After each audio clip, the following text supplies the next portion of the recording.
Here you can see the comfort zone. The first concept that we're going to take a look at is the comfort zone.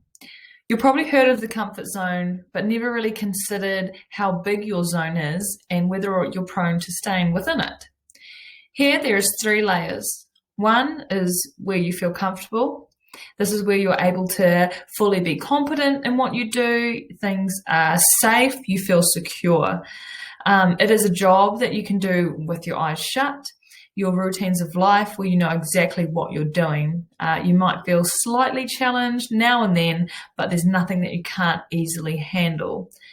Outside of that zone is the learning zone, and that's where you just need to push through that barrier and start to be in a place where you're feeling a little bit more challenged, and this is where you're going to learn and grow. However, to get to this stage requires you to change something or take a leap of faith.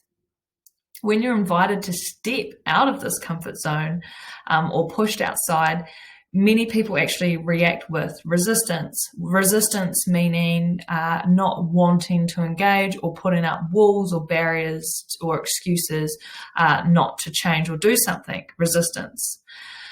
This is usually because of our human fear of failure.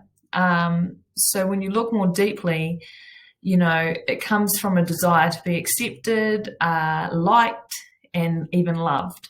So when most people fail, they tend to feel embarrassed, ashamed, silly, or even stupid because they feel like they can't or couldn't do what it is.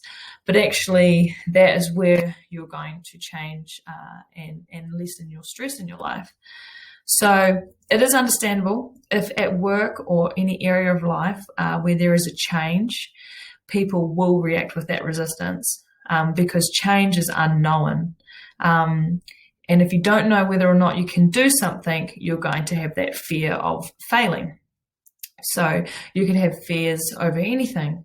So everyday changes, even such as like maybe something new in the house, a new telephone or new system to run. You might have new staff, new family members, new job, new routine, any sort of procedure. Even on a personal level, you could have a test or an exam, a wedding, a divorce, births, deaths, moving house. These are all high on the list of stresses. So my question is, how big is your zone?